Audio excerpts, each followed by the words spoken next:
दोस्तों, एक मर्तबा एक शख्स अल्लाह के प्यारे नबी हजरत मोहम्मद मुस्तफ़ा सल्लल्लाहु ताला अलैहि वसल्लम की बारगाह में हाजिर हुआ और अर्ज करने लगा, या रसूल अल्लाह, मुझसे एक बहुत बड़ी गलती हो गई है। मैंने रोजे की हालत में अपनी बीवी के साथ हमबिस्तरी कर ली है। अब मैं क्या करूं? उसके बाद में अल्लाह के नबी ने उसे शख्स के साथ में जो कुछ किया उसके बारे में जानकारी यकीनन आप लोग भी हैरान और परेशान हो जाओगे। इसलिए आज का वीडियो आप सभी के लिए बहुत ही खास है।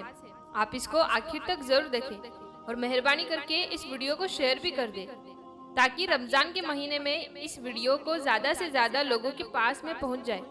तो चलिए दोस्तों, शुरू करते हैं। प्यारे दोस्तों, जैसा कि आप सभी लोग जानते हो कि रोजे की हालत में बीवी के साथ हमबिस्तरी करना जायज नहीं है, यानी कि रोजे की हालत में खाना पीना और बीवी से मिलना, ऐसे काम जायज काम भी नाजायज हो सकते हैं।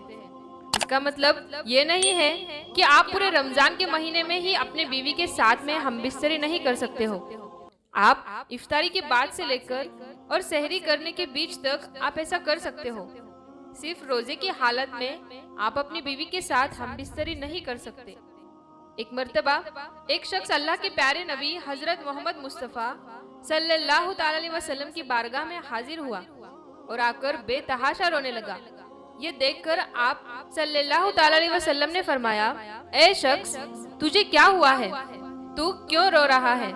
तो ये सुनकर वो शख्स कहने लगा, या रसूल अल्लाह, मैं बर्बाद हो गया हूँ।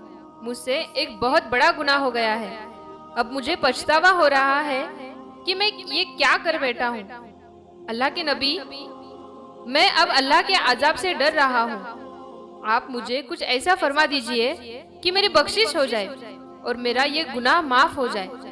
ये देखकर अल्लाह के प्यारे नबी हजरत मोहम्मद मुस्तफ़ा सल्लल्लाहु ताला अलैहि वसल्लम ने पूछा कि ए शख्स, तूने ऐसा कौन सा गुनाह किया है कि जिसकी वजह से तू इतना रो रहा है?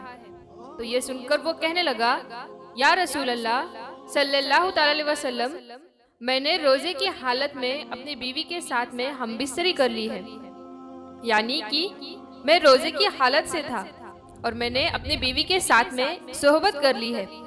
तो ये सुनकर अल्लाह के प्यारे नबी हजरत मोहम्मद मुस्तफ़ा सल्लल्लाहु ताला अलैहि वसल्लम गमज़दा हो गए और फरमाने लगे, ए शख्स, तूने क्या कर दिया? क्या तुझे मालूम नहीं है कि रोजे की हालत में बीवी के साथ में हमबिस्तरी करना जायज नहीं है? तो ये सुनकर वो शख्स कहने लगा, या रसूल अल्लाह, मुझे मालूम तो था, मगर मैं अपने नफ्स पर काबू न कर सका और मुझसे बहुत बड़ी गलती हो गई है। अब आप मेरे लिए कुछ ऐसा कर दे कि मेरी बख्शिश हो जाए। तो ये सुनकर अल्लाह के प्यारे नबी हजरत मोहम्मद मुस्तफ़ा सल्लल्लाहु ताला अलैहि वसल्लम ने फरमाया कि ए शख्स, तूने बहुत बड़ा गुनाह किया है और अब तुझे इसका कफारा अदा करना होगा। वो शख्स पूछने लगा, या रसूल अल्लाह, इसके लिए मुझे क्या कफारा अदा करना होगा? तो अल्लाह के नबी सल्लल्लाहु ताला अलैहि वसल्लम ने फरमाया कि ए शख्स, इसके लिए तुझे एक गुलाम को आजाद करना होगा, यानी कि तुम किसी एक गुलाम को खरीदो और उसे आजाद कर दो। तुम्हारे इस गुनाह का यही कफारा होगा। तो ये सुनकर वो हैरान हो गया और कहने लगा, या रसूल अल्लाह सल्लल्लाहु ताला अलैहि वसल्लम, मैंने खुद अपनी सारी जिंदगी लोगों की गुलामी करने में गुजार दी है। मुझे तो खुद किसी ने खरीद कर आजाद किया है, तो मैं किस तरीके से किसी गुलाम को खरीद कर आजाद कर सकता हूँ?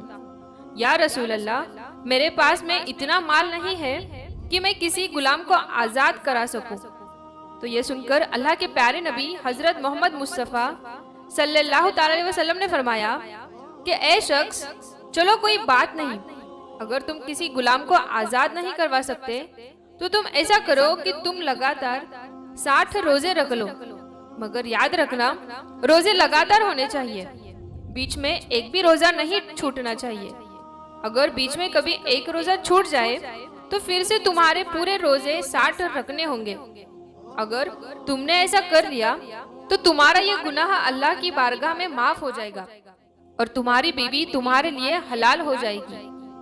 ये सुनकर वो शख्स फिर से हैरान हो उठा और कहने लगा, या रसूल अल्लाह सल्लल्लाहु ताला अलैहि वसल्लम, मेरे एक रोजे का यही हाल है कि मैं एक दिन भी अपने नफ्स पर काबू न कर सका, तो फिर मैं लगातार 60 रोजे कैसे रख सकता हूँ? ए अल्लाह के नबी, लेकिन अभी मैं ये काम भी नहीं कर पाऊंगा। मेरे अंदर इतनी कुव्वत नहीं है, मेरे अंदर इतनी ताकत नहीं है। मैं लगातार 60 रोजे रखता हूँ। इसलिए या रसूल अल्लाह, आप मुझे कुछ और फरमा दीजिए, मुझसे ये काम भी नहीं होगा।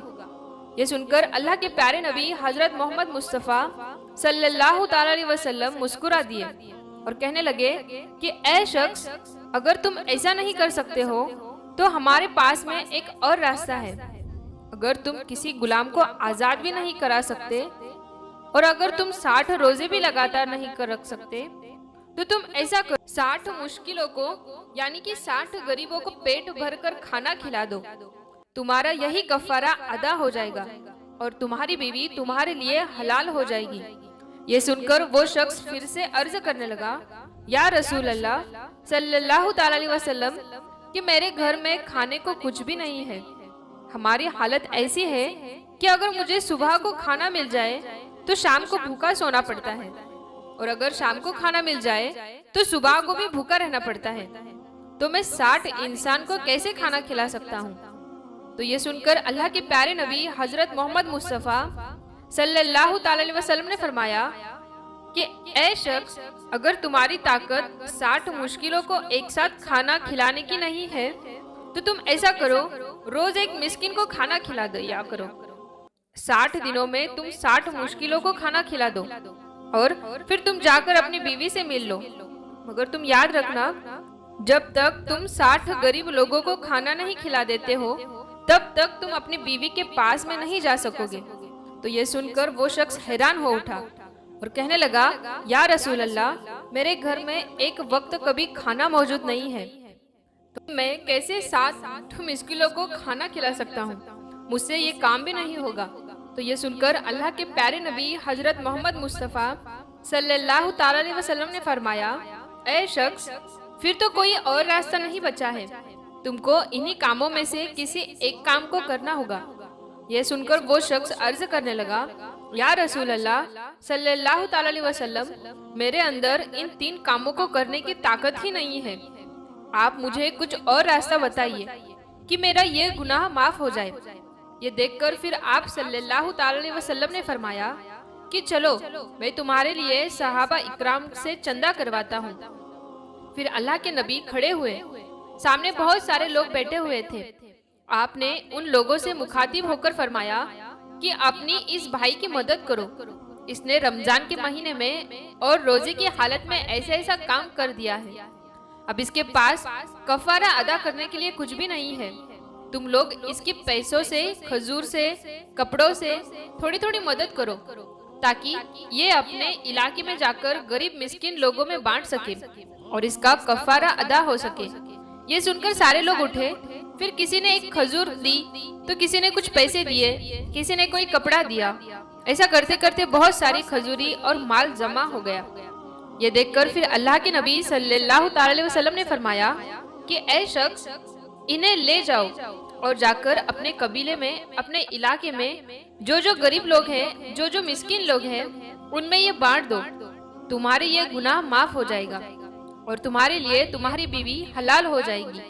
ये सुनकर वो शख्स कहने लगा, या रसूल अल्लाह सल्लल्लाहु ताला अलैहि वसल्लम, क्या मैं इसे गरीबों में बांट दूं?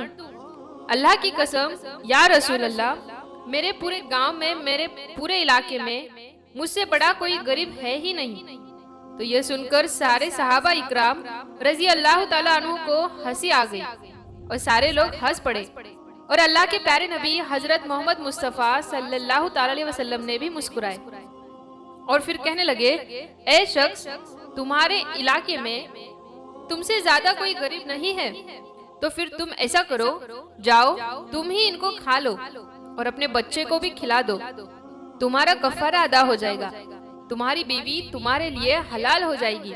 दोस्तों, इस तरह से इस्लाम हर बात का रास्ता निकालता है, यानी कि इस्लाम में हर मसले का हल मौजूद है। इसलिए तो कहते हैं कि इस्लाम सबके लिए है, अमीर हो या गरीब हो, इस्लाम सबके लिए है। गरीब भी इस्लाम पर अमल करके जन्नत हासिल कर सकते हैं और अमीर भी अपने दौलत और ज़कात देकर, सदका देकर, अपनी दौलत का सही इस्तेमाल करके जन्नत हासिल कर सकते हैं। इसलिए तो अल्लाह पाक ने इरशाद फरमाया है, जो कोई इस्लाम को छोड़कर दूसरा रास्ता इख्तियार कर लेता है तो उसे कभी माफ नहीं किया जाएगा, क्योंकि अल्लाह ने जो इस्लाम में खुसूसियत रखी है वो किसी और मजहब में नहीं रखी है। किसी और मजहब में जन्नत पाने के लिए गरीब होना जरूरी है, तो किसी में अमीर होना जरूरी है, मगर इस्लाम सबके लिए है। इस्लाम में अमीर भी अमल करके जन्नत हासिल कर सकता है और गरीब भी अमल करके जन्नत हासिल कर सकता है। प्यारे दोस्तों, हम उम्मीद करते हैं आपको हमारी आज की वीडियो पसंद आई होगी। अगर ये वीडियो आपको पसंद आई है तो आप इस वीडियो को ज्यादा से ज्यादा अपने दोस्तों में शेयर करें। हम मिलते हैं फिर एक नई वीडियो के साथ।